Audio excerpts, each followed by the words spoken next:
Hey everyone, and welcome back to another exciting episode of the XR Motion podcast. Today we are going to be talking with Jenny Davis and Casey Smith of Mothers of MoGraph. Mothers of MoGraph is a community founded in 2023 by Casey and Jenny, providing support and empowerment for mothers working in the motion graphics industry. In a field often dominated by men, M.o.M offers a safe haven that fosters connections and collaborative solutions while addressing the unique challenges faced by women, especially when they become parents.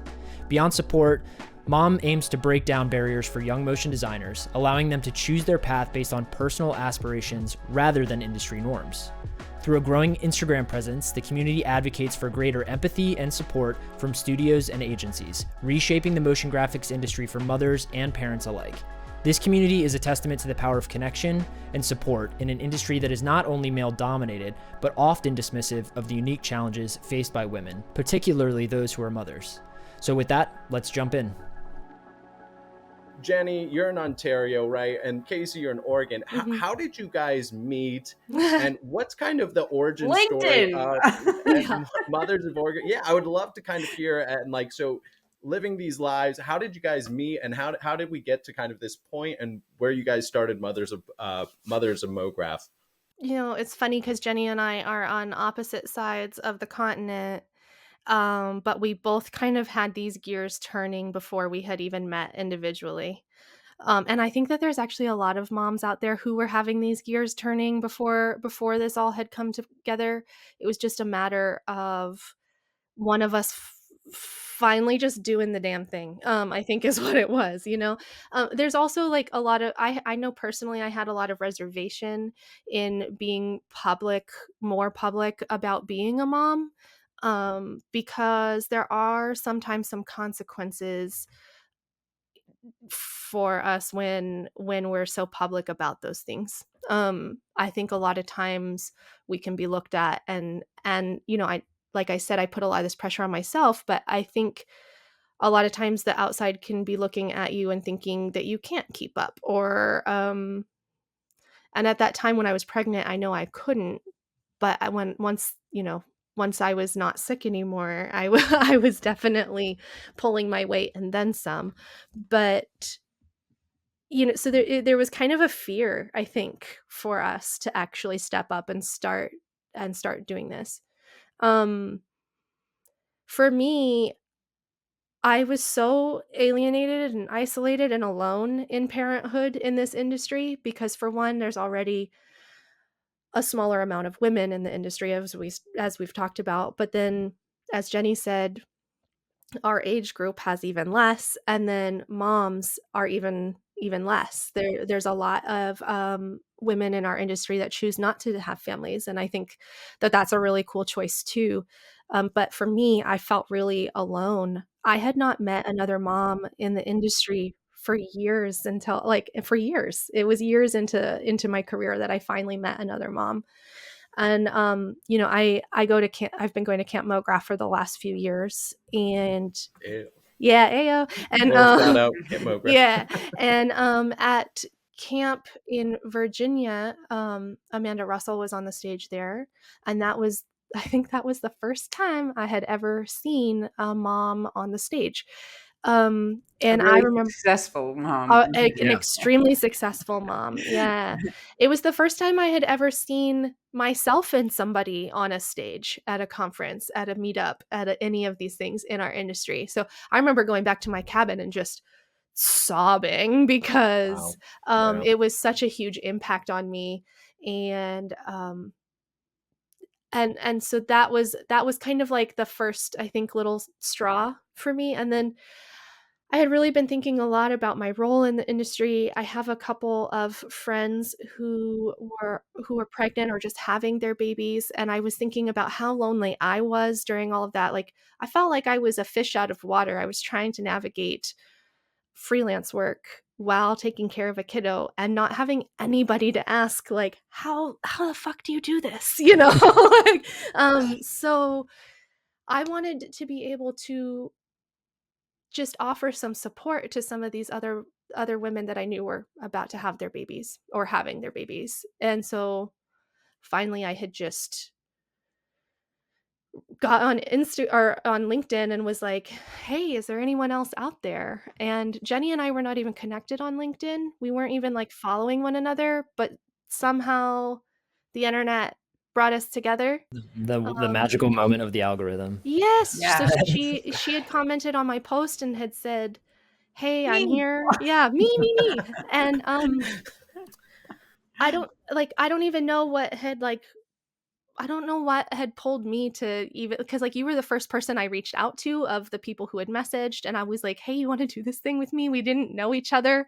And Jenny was like, heck yeah, I do. So that was the beginning. And then I went into full OCD mode. yeah.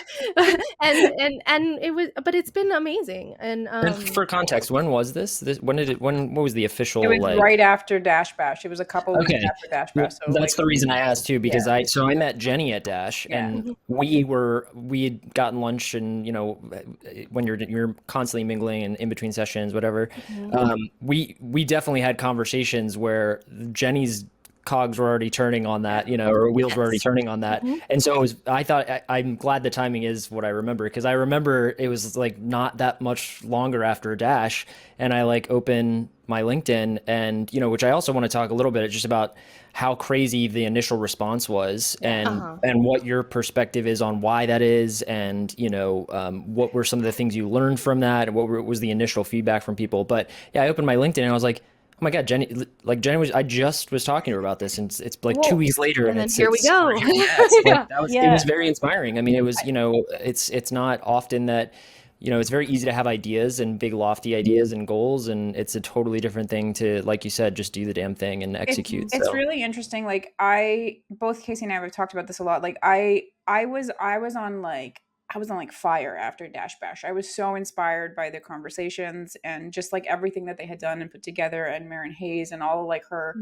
like, talking like so openly about being a woman in the industry and like all these things. And I spoke to you about the panel that they had, and I was just like, there was just these feelings I had going through my head, and I'm like, I need more like moms up in that panel. Like I need, I need them to be like, where are they? I know they're there. And I remember I don't remember who it was, but it might have been Ricardo from Bien. He's like, are there any moms out there? And I was like, I literally screamed so loud. I was the only one. Oh, like, man. Wow. So, and I was just on fire after that. And obviously, like, these are not feelings that have come like the day of. I've grown up in this industry. I've always been this kind of person. I've been very like,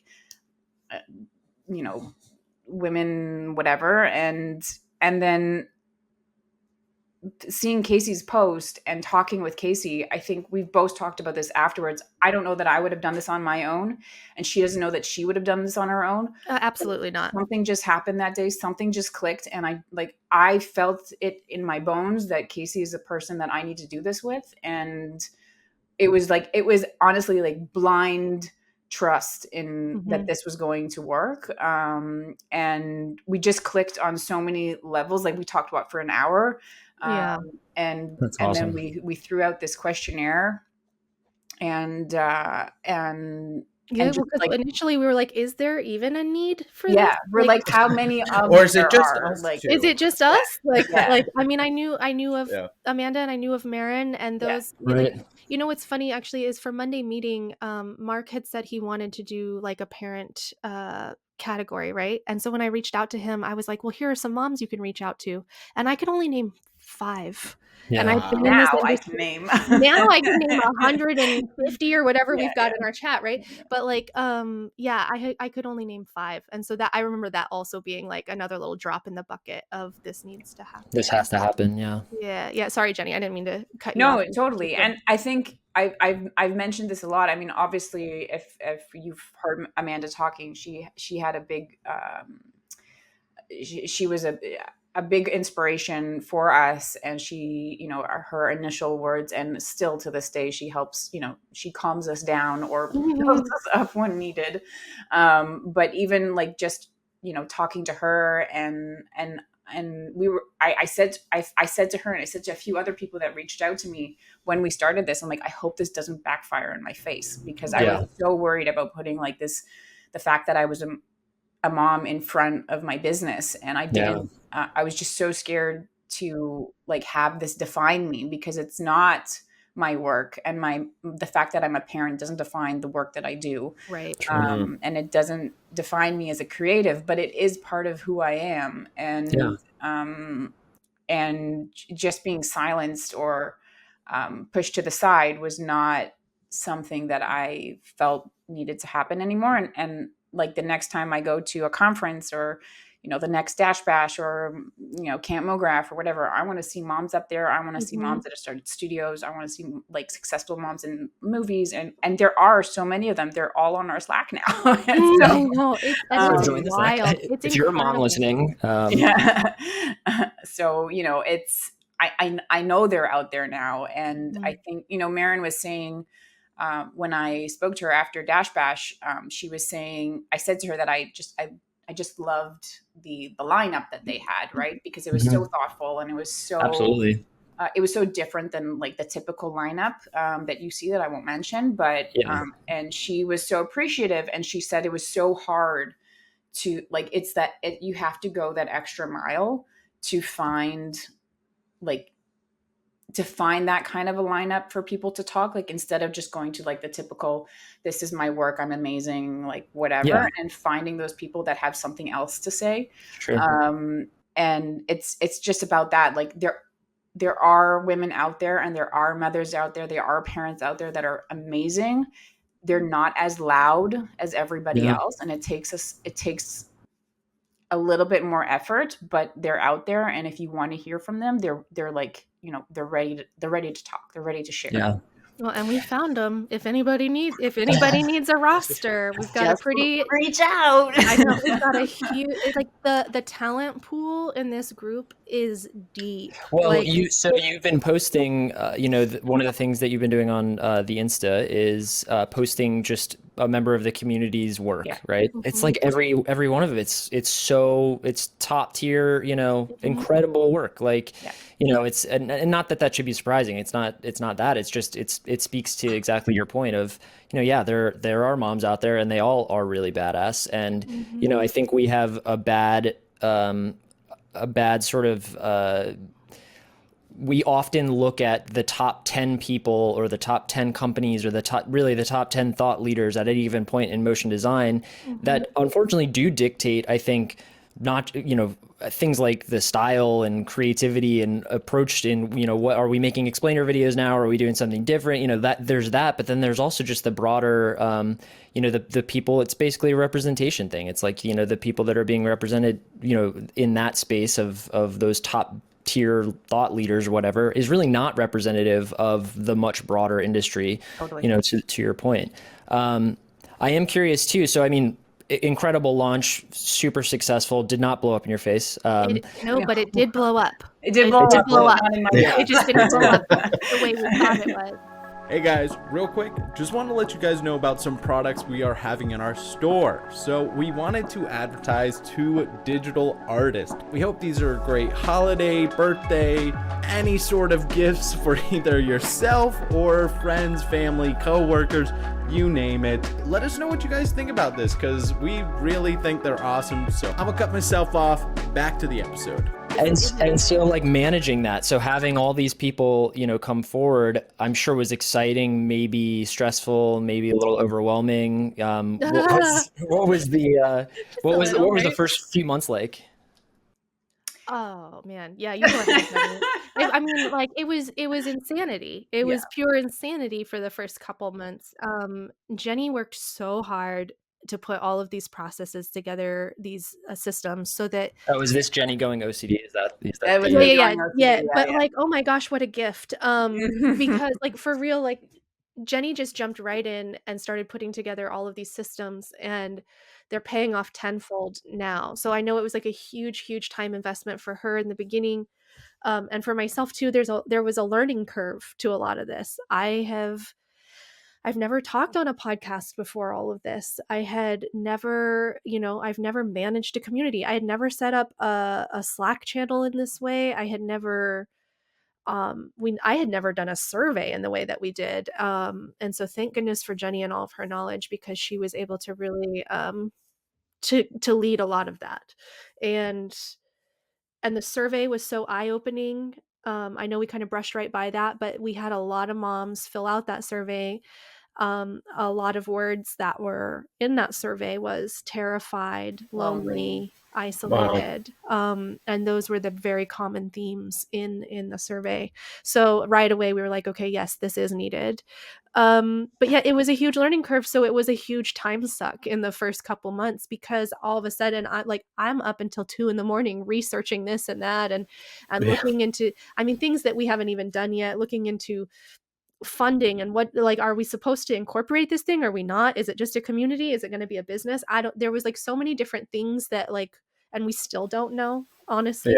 But what we did know is we had a few goals that we wanted to get done. And the first and foremost was that we made a community where these women could come together and support one another, commiserate, and just share their stories. The second thing was that we wanted to bring visibility to the community of these people and their talent. And then we also wanted to bring visibility to not only the difficulties that moms face in the industry, but also like the successes, because there's so many successes that moms have. And I think that often it gets swept right under the rug, because I tell you what, moms are not going to be the first one to be shouting about themselves and like bragging about these things either. So because it's just life, like, we're just going to get down and get to it, right? um and so we definitely had some main goals at the beginning, and I think we've at least achieved those. But I don't know, Jenny, if you want to elaborate on any of that. Yeah, I mean, our main goal was creating this community, and Casey and I from the get-go were like, you know what, if this helps one person feel less lonely and feel less scared to make these choices, then we have succeeded. And I think we did. I think we helped more than one, and A few more than yeah. one. You know, another one of the things that the reason why this community exists and it was so important to us, because in our industry, you hear often this kind of either or mentality, like either I'm going to be very successful or I'm going to have a family, specifically for women. And that doesn't necessarily happen with the fathers in the group. And you can see that on other Slack channels. It doesn't affect them the same way that I'm generalizing, but it's a pretty common generalization. And so I just wanted to make sure that people coming into the industry or thinking that they wanted to choose motion graphics or VFX or animation or like whatever, that the choice was still theirs. And that was really important to me, because it's, at the end of the day, it is our choice whether we want to have children or whether we don't have children. And it's up to nobody else to make that decision for us. And I wanted them to be able to see that there were other mothers out there being kick-ass, and being in the industry at the same time, because it's about representation. If you can see yourself, then you know where you're going. But if you don't see yourself, it's really hard to get there. So that was really important to us, and that's why there are some women in our group that don't have children yet. And they're, to me that's really important. It's women that are on the fence, that don't know, or that have reached out to me personally and been like, hey, like, I don't know if I want to do this, like, can you tell me your experience? Or somebody was saying, both Casey and I have one kid each, and they were, asking us about, like, how do you feel about having one kid? Because, like, I want more and he wants less, and like, and it's just having a space where people like truly understand each other and come from the same industry, and we understand how it works, and the crazy hours and the agencies and the studios and like all of that stuff. And we just put out a platform that there's people ready to listen, and that has been so special. Now I'm getting emotional. It's been just so special, and having other women, like one woman the other day mentioned, like she's so grateful that she can say now that she's a mom, and I'm like, Wow. we did it. Like, Yeah, we there's made been it I okay. feel like there's been a really big shift. Like Yeah. all of a sudden, moms are stepping up and being proud of being moms in this industry. And I mean, I can't tell you how many times I cry over my keyboard, but like it's just like we're seeing like the true effect of the like the ripple of this thing happening, and it's pretty wild because things are already changing. And in the first couple months, I know we've talked about it before, but like Dryson at Hyperfocus, they changed their hours to accommodate his partner who is a mother, and I know Jenny did the same thing with her studio. I feel like as a whole, the motion design industry is in the middle of a big shift where we're starting to realize that we don't have to grind ourselves into stumps to work here. Yeah. We can have a work-life balance, and I think, starting with having empathy for moms will just grow into having empathy for everyone. Like It's a everyone in ripple this effect. industry. Yeah, Everyone in this industry deserves to have their personal time, for sure. Like And you don't have to work 24/7. yeah, and I Mhm. feel like that is something else I wanted to touch on too, is, this idea of like, helping moms helps everyone, why everyone should care. We talked about the ripple effect. It's interesting because like I'm not a parent. I'm not certainly not a mom. I'm not a parent, but I feel like I am as emotional and inspired by what you two are doing, because it is the first time in my career, I feel like, where this kind of conversation about making space for yourself and not having an either or, and it's honestly like the weight lifted off your shoulders when you realize that you can have a career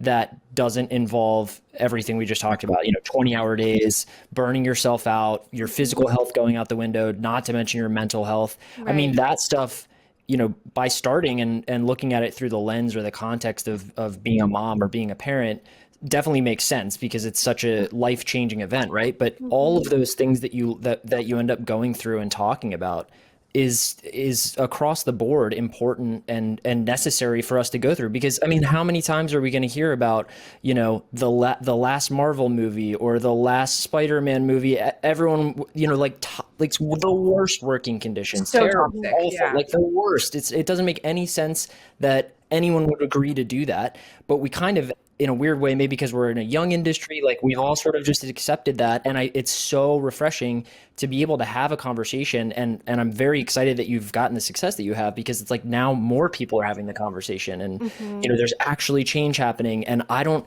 I think about like how important that would have been for me when I was younger, Mhm. when I had no experience, and I put pressure on myself, like Casey, you mentioned, the internal pressure getting into this. Oh yeah. So anyways, you can tell I'm getting excited. Sorry, I didn't mean to go on a No, tangent, I but mean, it's something to be excited about, and I don't think we realized going into this what kind of effect we would have on. It's strange to say like what kind of effect we have in an industry, but we've had people from like all aspects of our industry, and a lot of like big names reaching out to us like, huh, that's really interesting, or like, Yeah. it all comes back to that work life balance that people are like, it's so coveted, and Yeah. and as a parent, you need that, because you need also space for yourself, which you don't always get, especially as a new parent. Oh yeah. And like working 12 hours a day is not healthy, and nobody should be doing that. So, I know. Yeah. I mean, yeah, I like it's really interesting, and that the mention that our industry is maybe a little bit broken is coming from a group of moms.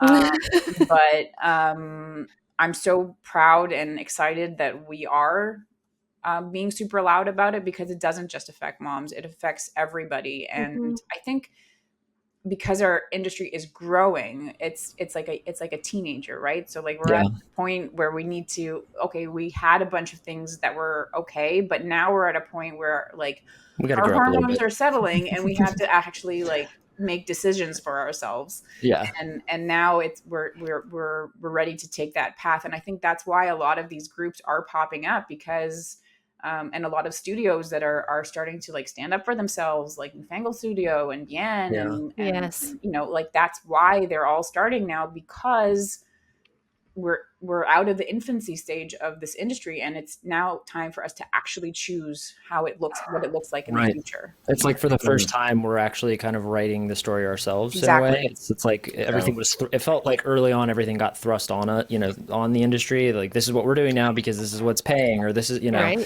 and now And that we're all so eager and hungry, Yeah. and we were young. Yeah. I mean, you think about it, like this was 10 years ago or Yeah. more, right? So like Yeah. we were young, and it's definitely a lot easier to work those midnight hours when you're in your 20s. But when, you know, now as like I can't do it anymore. I know. 30 something, also, I I would like to point out too, if anyone's just listening to audio, no one on this call is very old either. It's just, No. We're not for it, you know. You'd think we're like, yeah. Yeah. Let me get my walker. No, it's no. What was that, Andrew? I can't hear you. It is, and it's interesting, and I mean, I've always felt that it's a kind of a crazy industry to be a part of, because really, I mean, yes, you could go back and look at like some, I don't know, vintage films and be like, that's technically motion graphics, but like if we're being honest with ourselves, professionally as a career, it's like so young, you know, 25, 30 years at max, like, or at least at the scale that it is now. But so I do want to, I want to talk a little bit about just maybe some like actionable things, right? So things that you're learning from the community, maybe some key takeaways that you found to be impactful. So one question I want to ask is, what are some strategies and approaches that you have found most successful in advocating for better workplace conditions and flexibility as a mother? So interesting, like you said that. I just messaged Casey and I was like, we should put together something like about how to advocate for yourself. Nice. I don't know if we're actually officially there yet to like Okay, be able to offer the advice yet Sure. for advocating for yourself, because we both quit. Like I quit my job. Same. I quit my job. Yes. Well, this isn't working. I'm out. You know. So Honestly, that's the soundbite. Quit your job, go freelance. quit No, your job. Just quit. Just quit. But yeah, I don't know if we're there yet, but it's definitely a place that we want to be. We want to be able to empower women to go to their bosses and say, this is what I need. I don't know. I think it's not only about like going to your boss and being able to say like, hey, this is happening to me. I need this, this, and this.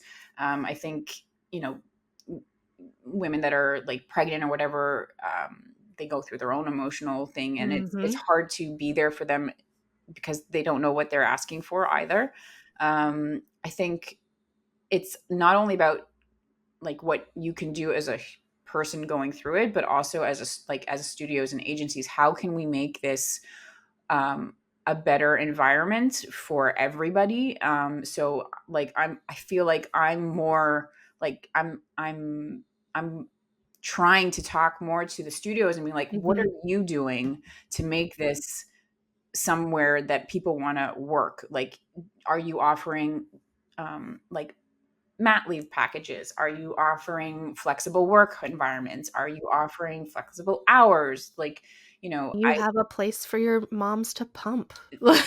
you know, Yeah. like, it's such a basic thing that is a law, by the way, like, in most yeah, places, but that still isn't happening. and So, like, Yeah, do you have empathy when a parent comes to you and says like, my kid's sick, I'm not coming to work today, and I'm probably not going to work at home? Like, it's like, yeah, you know, Sure. it's all these things, and not penalizing these people because they have children, but actually understanding that because they have children, they probably manage their time a little bit better and will get things done in the same way. It just give them the trust that they will get things done, and maybe build an industry around trust. Empathy and trust, I feel like, are two things that when we've talked, not just today, but before as well, I mean, those are two very easy things to just put at the forefront of every decision you make that does really start to make a difference, I think. Yeah. So I think that's, I think it's less about what like a single individual can do, but I think it's more about like what an industry can do in total, and like not put posts, hey, I've got a rush project and it's probably going to involve weekends, but it's like maybe it doesn't involve weekends, and maybe it just delivered on Tuesday. Right. Yeah. No, it is interesting because starting off in the industry, maybe it's always been this way, but when I felt like we were saying in the earlier days, there was like, it's like the Wild West when it came to working, like there was no laws, there was no like, I guess like people didn't really say that it wasn't unhealthy to work long hours. It was almost like you'd wear it with a badge of honor. Like I literally did. I would sleep at the office and was like proud of myself for sleeping on my desk.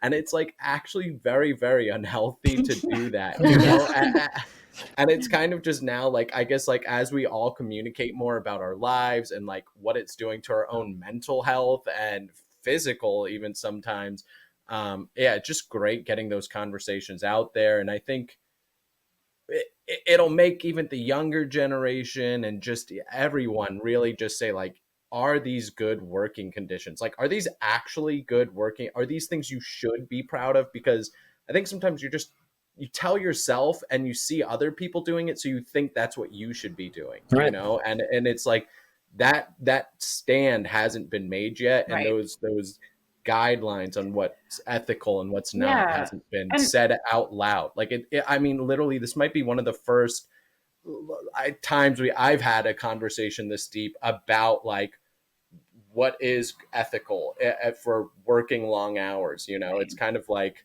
Well, and I have to. Oh, sorry, Jenny. No, go ahead, Casey. I have to say too that, like, so this expectation, especially earlier in our careers, that we're going to work 24/7 and that we're going to do all of these things. As a mom in the industry, it crippled my mental health so much because I just physically couldn't be at my computer 24/7. I felt like I couldn't keep up. I felt like I was unsuccessful. I had to do years of therapy to realize that I actually am a very successful person. My idea of success just looks a little bit different than other people's success. It took me a long time to even like post my work on social media. I had such like I feel like the industry standards had it had blown up my imposter syndrome so much, and because I was a mom, it like elevated it even more. Gosh. That like I really felt like, I had my name in the credits of movies and I felt like I was unsuccessful. You know what I mean? Like that, like I felt I was supporting my entire family and I felt like I was unsuccessful because I can't do tutorials all day long, and I'm not constantly creating personal projects on top of trying to get paid, and I felt so like left behind.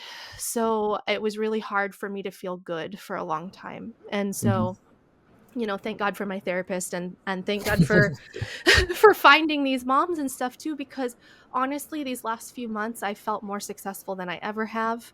I felt more confident than I ever have. And it's I think in large part because I'm just in a room with other people who are like me. So That's awesome. And I had never had that before. I don't know.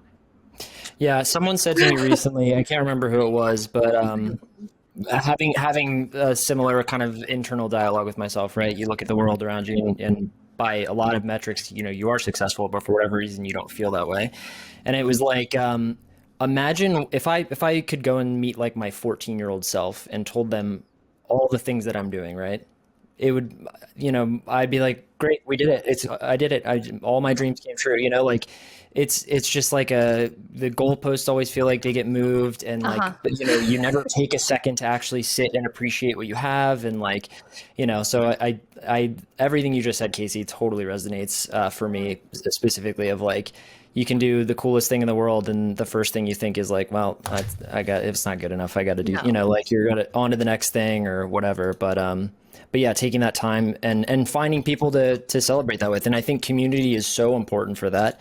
Mikey and I, we have these meetups in New York that we've been doing. And it's like, we recently were looking at pictures from like when a couple years ago or whatever.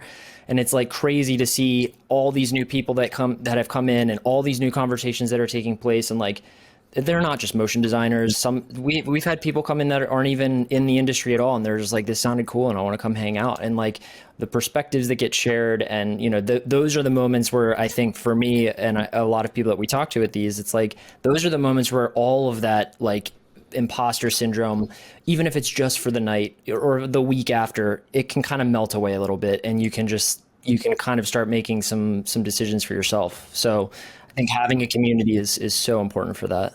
I want to jump on that, what you're saying, Andrew, because honestly, I think the best part about joining communities is that, like in Casey, you were saying, is sometimes you're like the imposter syndrome that comes by from it. Also, we're selling a hat, imposter syndrome. I love that. I'm gonna have to give it. Stick a mom sticker on it. I know. Is that like the communities help you reflect on your work yourself, because it's so hard to say that your own work is cool or awesome sometimes. Mm-hmm. And it's crazy. I'll be like, I literally hate this piece. And then somebody will come up and be like, dude, I fucking love that. Like, awesome job. And you're like, wow, like, why am I beating myself up? No, I have to. And it's like, you just only see, there's this audio I like. It's like by a monk, but he built a brick wall, and he had to put 300 bricks down, and 2 of the bricks were misaligned, and it drove him mad. And he wanted to literally blow up the wall. And every time there would be visitors come by, and they'd always stare at the wall. And every time somebody new came by to see it, it would make him even more infuriated. And so one day he was walking by, and he sees a guest, and he looks at him and he says, "Hey, that's a beautiful wall you built." And he said, "Are you mad?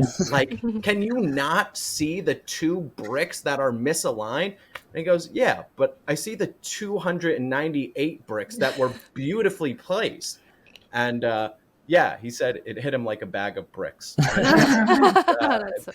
that it's like sometimes you get obsessed with the things that are wrong, when really there's just so much good about it. But anyway, rewinding it back is communities are just great for you to sometimes help see that perspective on what you're doing, right? And I think the thing that I like, we just a couple weeks ago we did a first meetup with our community. So the community is now like it's you have to actually be like a woman and a parent, or I don't think we specify being a parent, but considering motherhood, or considering motherhood, to be part of the Slack. But anybody in the Slack is invited to the meetups that we've started to put together. In person? Sorry? In person? Oh, I wish. I mean, we wish. I haven't. We're global, though. So, that's why I asked. I was like, all right, everybody fly into Ontario. Yeah. They come stay at my house. Just get daycare. You can just do that, right? I mean, that's one of the really cool things about this community, is that there's women from all over the world. Over there, like all the way down to Australia. So, what? Sorry, I forgot what I was going to say. Sorry, meetups. You had your first one. We did have our first meetup, and so, like one of the biggest takeaways, and I think the thing that I appreciate the most, also like not just being a mother, but also like, I started my studio, and hearing from other studios that are in the same position as me, and hearing like their struggles and their wins and stuff like that, that's really helpful. And that builds a lot of confidence for myself.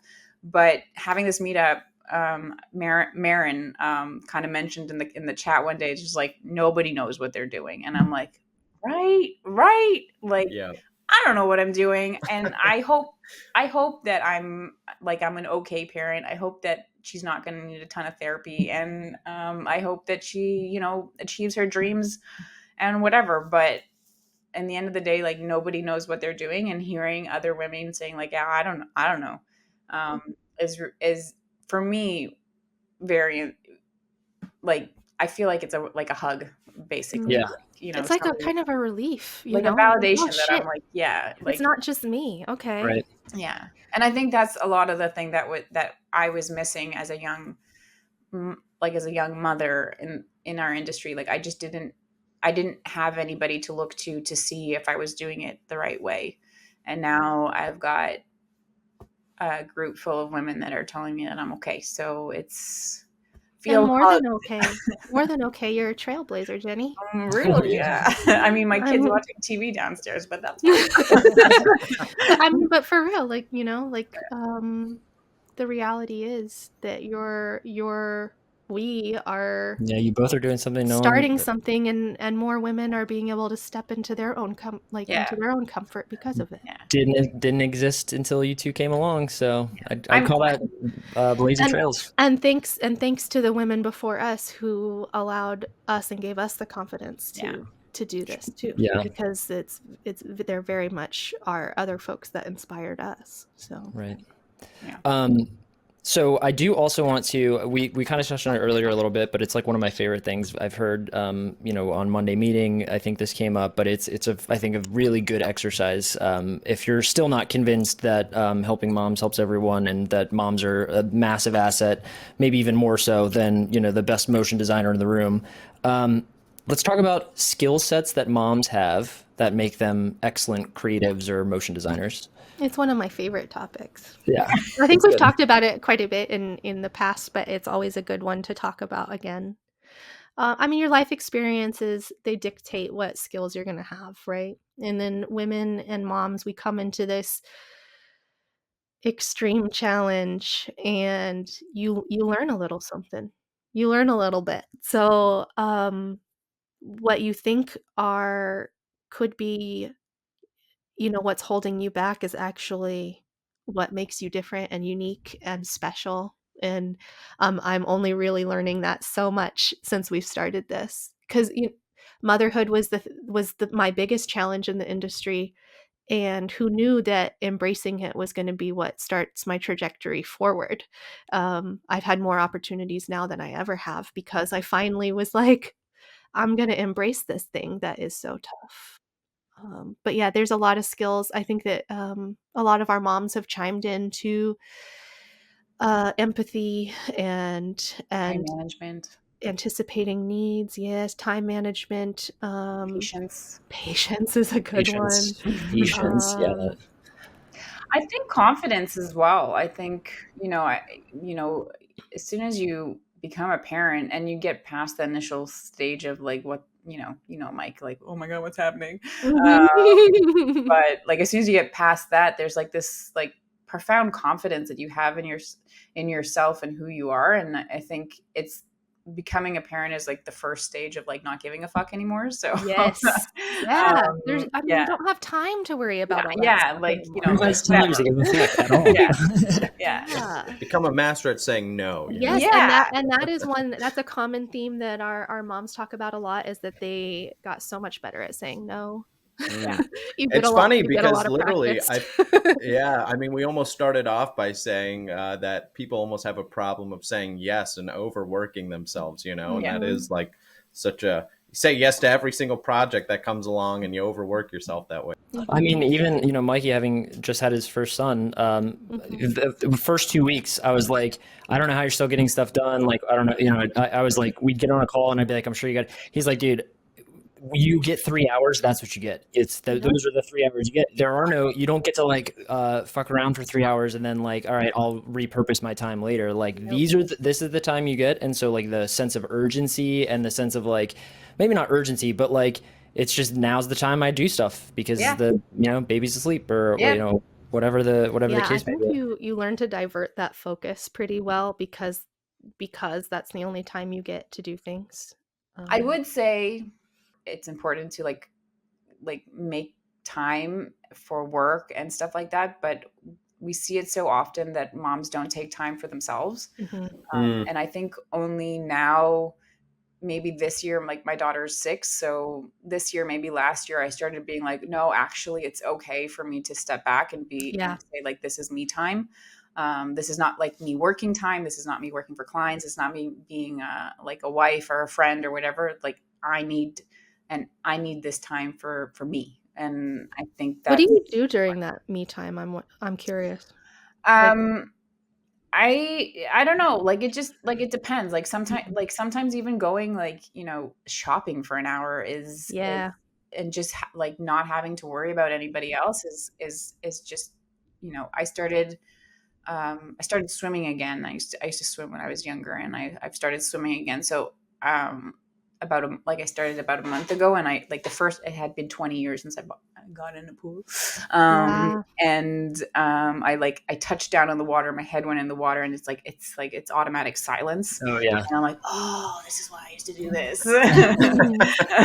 That's amazing. Yeah. So I mean, it's just like I some people go to the spa or get massages or whatever. Like I'm not that kind of a person, and it's never been really for me. I just need an hour where nobody's asking me to think about anything, and I don't have to think about anything. So that And you just get to take care of one person instead of yeah, the whole or household. don't take about Or don't, yeah, or don't, or just Or like don't. eat chips and watch TV Veg for an hour. into a TV show. Yeah. As long as nobody's asking me to figure something out or plan something or whatever, I can just like zone out on nothing for an hour. That's really important. No, I was just curious because a lot of women talk about needing me time and those kinds of things, and now that because I know that my daughter's 7 now, and I feel like I'm finally resurfacing from those baby days and all that stuff, and I'm starting to be able to have a little more of that time for myself, but I just don't know what to do with myself. Yeah. And so it's kind of hard to figure out what me time looks like, or like what it pottery and stuff like that, which Yeah. The pottery classes are definitely great. Instagram paints me time as something very specific, and I think we need to like disconnect ourselves from like what Instagram or Pinterest says that me time is, and actually just think about what me time is for me. I can't remember the last time I picked up a book to read, for instance. So it could be as simple as just getting to close my bedroom door and read for a little bit, Just nobody asking me anything. I don't want to tell you where it is. I don't want to tell you what's for dinner. I don't want to look for it. I don't want to socks are. Just let me not think. Yeah, for sure. True me time. True. Yeah. Okay, so I think we kind of covered most of the topics. Before we kind of like get to the end here, I wanted to make sure there was nothing else that we missed or that you wanted to talk about. I kind of was gonna queue up like maybe just if there was a CTA or all that. But was there any stuff that you wanted to cover that we didn't? Casey, what's our website? It's mothersofmograph.